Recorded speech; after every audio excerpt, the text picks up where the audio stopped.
écoute aujourd'hui une vidéo un peu scientifique, pour ceux à qui ça intéresse. On va essayer d'être scientifique un peu, on va être un peu sérieux.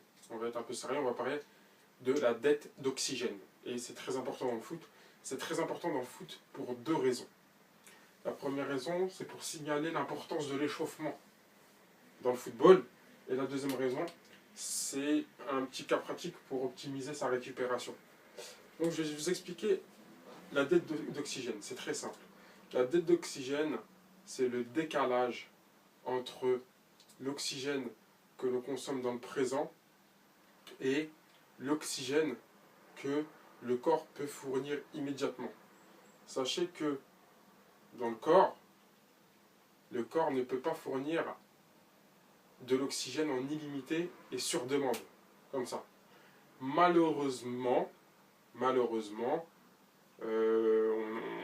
on a des imprévus dans la vie, on doit faire des efforts, parfois impromptus, et le corps n'est pas prêt à réagir à des exercices soudains.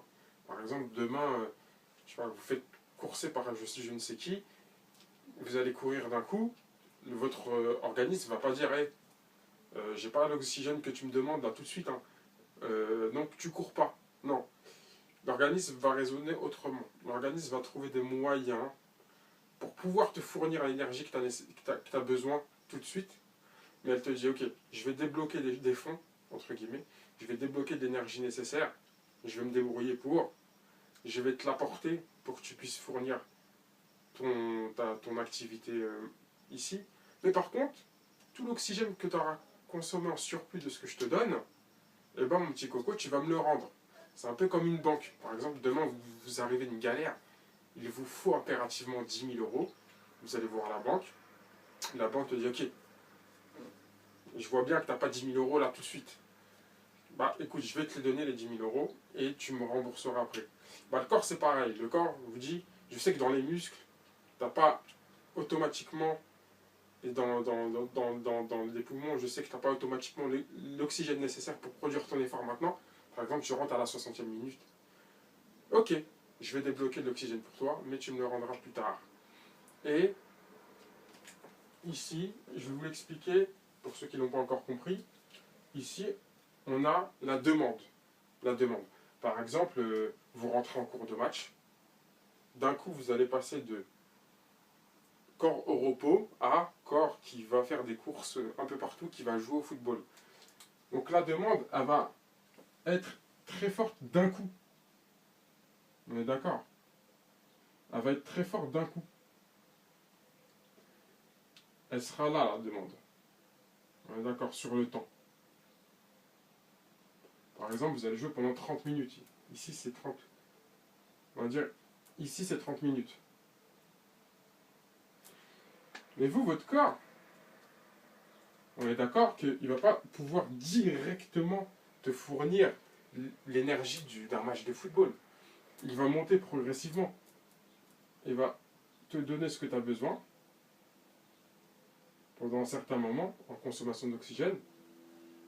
On va dire qu'ici, c'est la fin du match. Tu vas rentrer chez toi.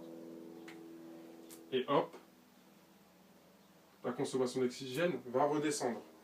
Mais mon coco, toute cette partie-là, là, celle que je suis en train de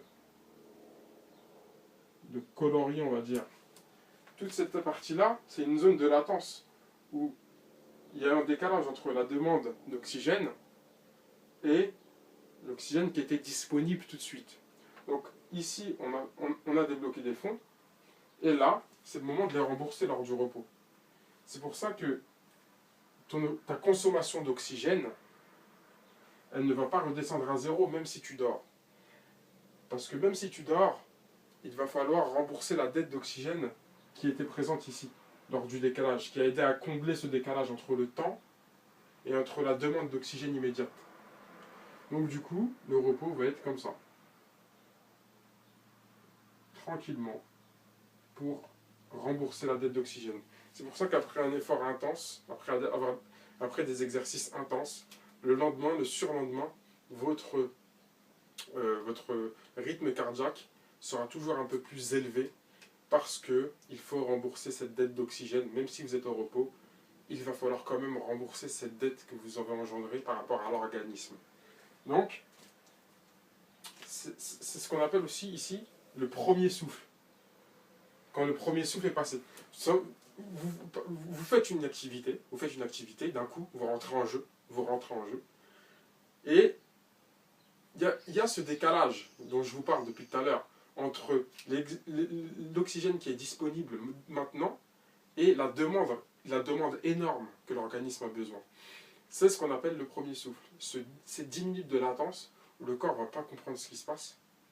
Il va dire « Oh, vite, vite, vite, il faut plus d'énergie là, plus d'oxygène, j'en ai pas assez. » Donc le corps va débloquer l'oxygène et là, ça va aller mieux. Mais pendant ces 10 minutes de latence, on a engendré ce qu'on appelle une dette. La dette d'oxygène. Elle a des impacts après le match, parce que je vous le rappelle, il faut rembourser cette dette, mais ça a des impacts aussi pendant ce premier souffle. Il serait mieux que ce premier souffle se passe pendant votre échauffement, plutôt qu'il se passe pendant le match de football, parce que vous allez être en carence pendant le match, et vous n'allez pas être performant.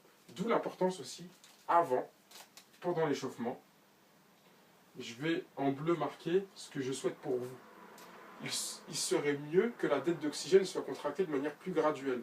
Au lieu de demander tout de suite une grande intensité, vous allez commencer par demander un tout petit peu, ensuite un petit peu plus, un tout petit peu plus, un tout petit peu plus, via un échauffement progressif. C'est pour ça que l'échauffement doit être toujours progressif. Les plus durs exercices de l'échauffement doivent venir en dernier, et les plus faciles en premier, pour que cette demande d'oxygène ne soit pas brutale, pour l'organisme. Donc, vous allez demander petit à petit au corps de lui fournir de l'oxygène, jusqu'à rentrer en jeu, vous allez pouvoir, voilà. Là, la dette d'oxygène sera moins radicale, sera moins brutale pour le corps. Donc, c'est comme si vous demandiez à une banque de lui prêter 1 000 € par semaine pendant un mois. Elle ne va pas avoir beaucoup de mal à les prêter. Alors que si vous demandez 10 000 € en un jour, demain il me faut 10 000 € à la banque, elle sera beaucoup plus réticente. Mais si vous avez un bon échauffement, vous demandez petit à petit, 1 000 € par semaine, votre corps va avoir plus de facilité à débloquer cet oxygène petit à petit. Et en plus de ça, la dette ne sera pas immense. Et du coup, même au niveau de la récupération, au lieu que ça dure 48 heures, vous allez pouvoir rembourser la dette en 24 heures après, en récupération. Et en plus de cela, comme je vous le répète, grâce à l'échauffement, vous allez pouvoir passer ce cap du premier souffle plus facilement. J'espère que vous avez compris ce que c'est que la dette d'oxygène. J'espère que je ne vous ai pas saoulé, mais c'est des choses qui sont indispensables. Je vous